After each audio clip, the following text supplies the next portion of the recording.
साथियों, स्वामी विवेकानंद जी कहते थे, मूर्ति में आस्था का रहस्य ये है, मूर्ति में आस्था का रहस्य ये है कि आप उस एक चीज से विजन ऑफ डिविनिटी डेवलप करते हैं। मेरी कामना है कि जेएनयू में लगी स्वामी जी की ये प्रतिमा सभी को प्रेरित करे, ऊर्जा से भरे। ये प्रतिमा वो साहस दे, करेज दे, जिसे स्वामी विवेकानंद जी प्रत्येक व्यक्ति में देखना चाहते थे।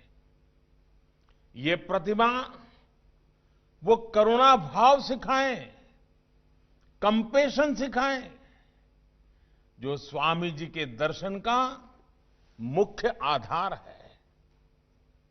ये प्रतिमा हमें राष्ट्र के प्रति अगाध समर्पण सिखाएं, प्रेम सिखाएं, intense love for our country, जो स्वामी जी के जीवन का सर्वोच्च संदेश है। ये प्रतिमा देश को विजन ऑफ वननेस के लिए प्रेरित करे, जो स्वामी जी के चिंतन की प्रेरणा रहा है। ये प्रतिमा देश को यूथ लेड डेवलपमेंट के विजन के साथ आगे बढ़ने के लिए प्रेरित करे, जो स्वामी जी की अपेक्षा रही है। ये प्रतिमा हमें स्वामी जी के सशक्त समृद्ध भारत के सपने को साकार करने की प्रेरणा देती रहे। साथियों, ये सिर्फ एक प्रतिमा नहीं है, बल्कि ये उस विचार की ऊंचाई का प्रतीक है, जिसके बल पर एक सन्यासी ने पूरी दुनिया को भारत का परिचय दिया। उनके पास वेदांत का अगाध ज्ञान था, उनके पास एक विजन था। वो जानते थे कि भारत दुनिया को क्या दे सकता है। वो भारत के विश्व बंधुत्व के संदेश को लेकर दुनिया में गए। भारत के सांस्कृतिक वैभव को, विचारों को, परंपराओं को उन्होंने दुनिया के सामने रखा, गौरवपूर्ण तरीके से रखा।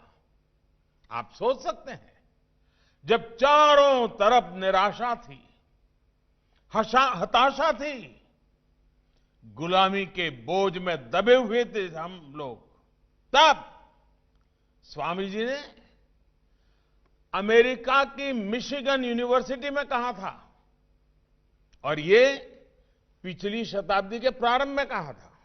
उन्होंने क्या कहा था? मिशिगन यूनिवर्सिटी में भारत का एक सन्यासी घोषणा भी करता है, दर्शन भी दिखाता है। वो कहते हैं, यह शताब्दी आपकी है। यानी पिछली शताब्दी के प्रारंभ में उनके शब्द हैं, ये शताब्दी आपकी है, लेकिन 21वीं शताब्दी निश्चित ही भारत की होगी।